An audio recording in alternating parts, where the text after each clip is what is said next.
Okay.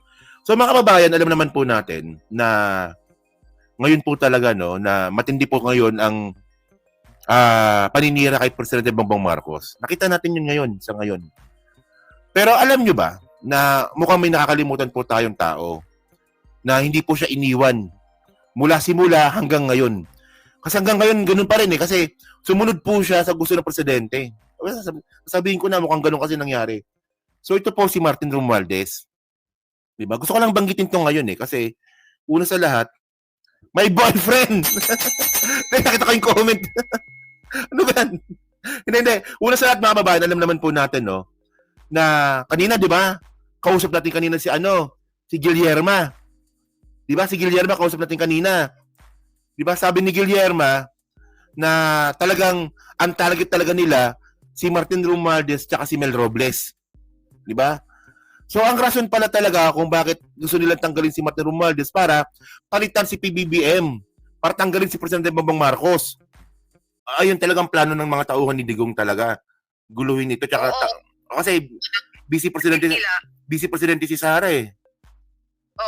Ang first target nila tanggalin si Martin Romualdez. Kaya pala kinukuyog nila no. Oo. So syempre kasi ang point natin dito noong mga panahon po na yon, hanggat si Martin Romualdez po ang nakaupo bilang House Speaker, talagang harang lahat yung posible yung mga taong gustong gumawa ng hindi maganda sa Kongreso. Especially kung sila po ay gagawa po ng impeachment complaint. Diba? So, nasira po yung pangalan ni Martin Romualdez. Well, gusto niya naman siguro yun. Diba? Dahil nga po sa kakaprotekta sa kanyang pinsan. So, ano bang point ko dito? Diba? Kung dati nga po, sinamahan niya si PBBM, hanggang ngayon po, hindi po nagbabago po yun. Diba? Kaya nga ako hindi ko nga po talaga sinakyan yung mga paninira po kay Martin, kahit mga kaibigan ko pa sila. Diba? May mga kaibigan po tayo, diba, na anti-Martin. Pero ako hindi ako sumakay. Kasi alam ko kung anong ginawa ni Martin eh. Alam ko yung ginawa po ni Gloria dati, na gusto siyang palitan ni Gloria para matuloy po yung impeachment. Kita ko yun. Pero hanggang ngayon po mga kababayan, sa dami pa rin po ng mga naninira po kay PBBM ngayon. Ang dami pong sumira kay PBBM ngayon. Mismo kapatid niya ngayon, sinisiraan siya ngayon. Si Martin nandyan pa rin. Si Martin nandyan pa rin po kasama niya. Siguro we will give the credit, no? So, kaya nga, So ngayon, nakita ngayon natin dito, no? Teka lang. For example, ito may mga link ako dito eh. Pakita ko sa inyo. Ito For example, wait lang ano natin to. May verification pa eh. Yan, ito. For example, ito mga kababayan. Suportado po talaga ni Martin si PBBM from the start. Wait, ito. From Daily Tribune to eh. Okay. Yan, ito. Sabi dito, Romualdez defend PBBM's foreign policy. Suportado niya foreign policy ni PBBM. Speaker Martin Romualdez defended. Alam niyo, namimiss ko si Martin sa totoo lang. Bilang House Speaker. Hindi kayo ba? Namimiss niyo ba? Hanggang ngayon. Namimiss ko pa rin namimiss ko si Martin Romualdez bilang Speaker. No, with due respect with Bo GD Pero namimiss ko siya bilang Speaker, no. So sabi dito, tignan niyo. Okay, Martin Romualdez Speaker Martin Romualdez defended Ferdinand Bongbong Marcos Jr. policy on the West Philippine Sea, which has been cited as contributing to the geopolitical tension with China.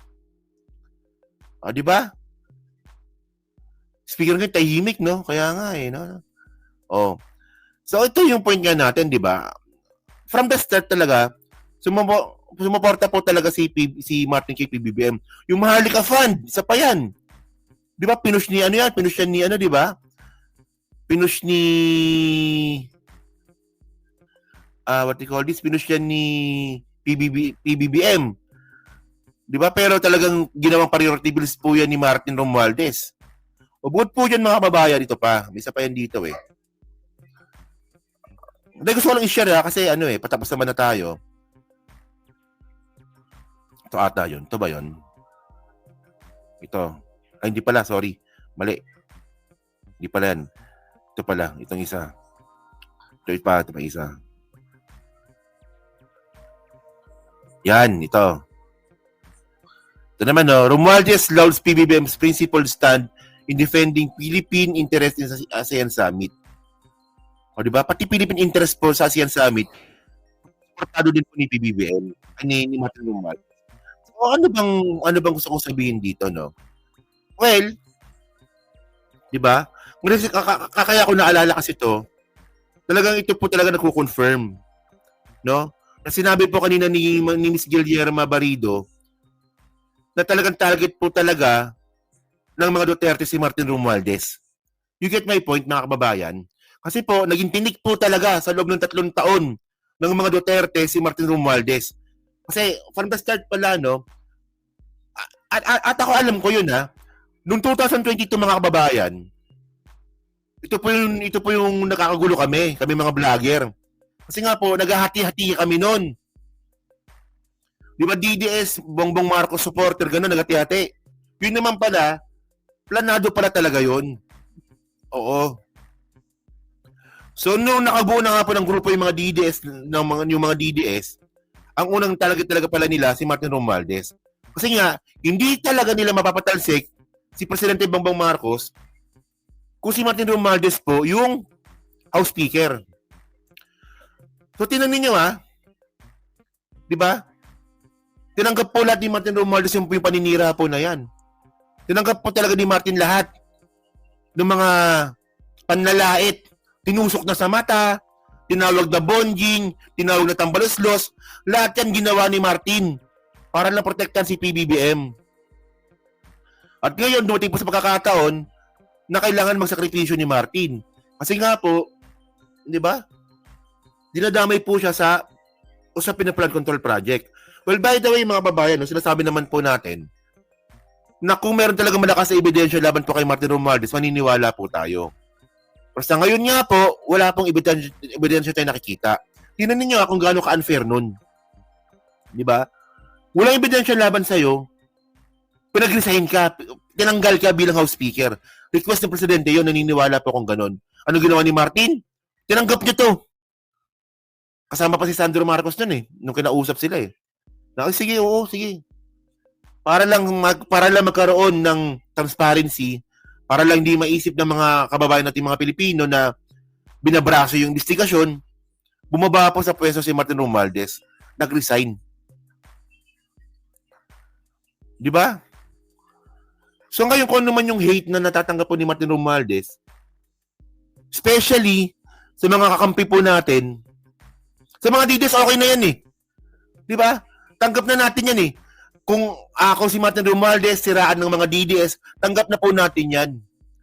Pero kung ano man yung pambabash o kaya hatred, di ba, na natatanggap po ni Martin Romualdez sa mga kakampi po natin ngayon sa PBBM admin, hindi niya po deserve yun.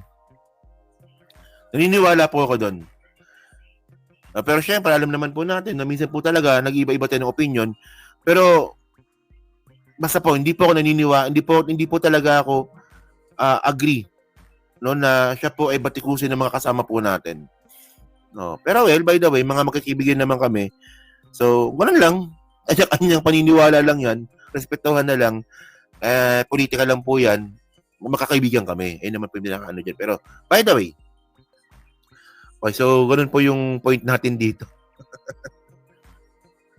So yun nga kababayan, so kayo po, ano po masabi nyo nga po dito sa mga